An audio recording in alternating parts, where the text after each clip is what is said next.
Hello everyone, and welcome back to the channel.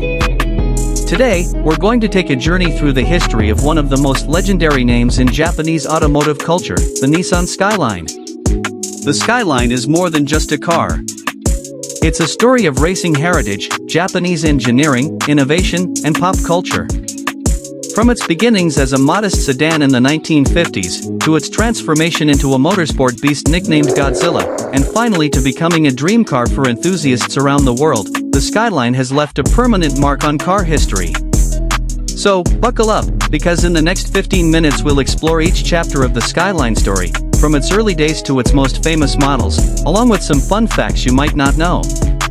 The Skyline story actually begins before Nissan.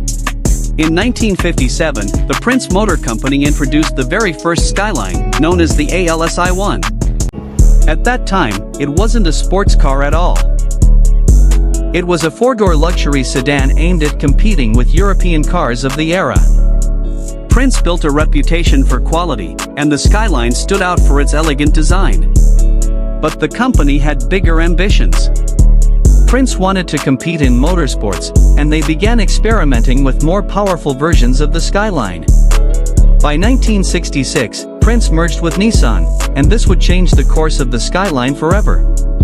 The first glimpse of the Skyline's sporty potential came in 1964, when Prince engineers stretched the wheelbase of the Skyline sedan to fit a larger 2.0-liter inline-six engine. This car was called the Skyline GT, and it surprised everyone on the racetrack. One famous race in Japan saw the Skyline GT competing against the Porsche 904. Although the Porsche won, the Skyline finished an impressive second, shocking the European competitors and proving Japan could build serious performance cars.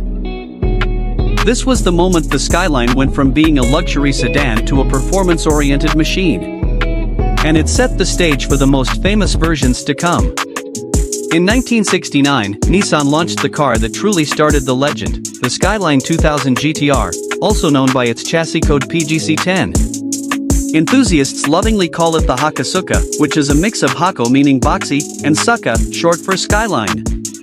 It was powered by a 2.0-liter inline-six engine producing around 160 horsepower, which was a lot for the time, especially in a relatively lightweight car. But the real magic was in its racing pedigree. The Hakosuka dominated Japanese touring car racing, winning more than 50 races in just a few years. In 1971, Nissan introduced a coupe version, and then in 1973 came the second-generation GTR, the KPGC-110, nicknamed the Ken-Marie GTR after a popular TV commercial couple called Ken and Mary. Unfortunately, the global oil crisis hit just as it was launched, and Nissan ended production after fewer than 200 units. For nearly 16 years, the GTR badge disappeared. But the Skyline name lived on. Through the late 1970s and 1980s, the Skyline continued as a sporty sedan and coupe, but without the GTR version. The R30 Skyline of the early 1980s gained fame thanks to a Japanese TV series called Seibu Kisatsu, or Western Police, where the car was featured in high-speed chases.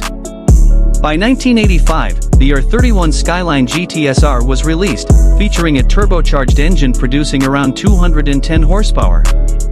It wasn't a GTR, but it showed that Nissan was getting serious about performance again. This car set the stage for something much bigger. Then came the game-changer, the R32 GTR in 1989.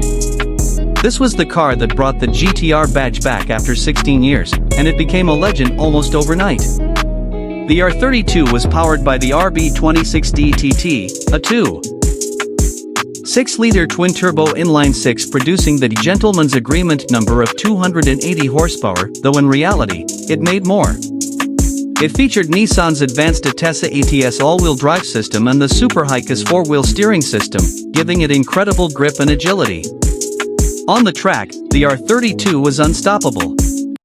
It dominated the Japanese Touring Car Championship, winning 29 out of 29 races from 1990 to 1993. It also crushed the competition in Australia's Bathurst race, earning the nickname Godzilla from the Australian press, a monster from Japan destroying everything in its path. This nickname stuck, and from that point forward, the GTR became a global icon.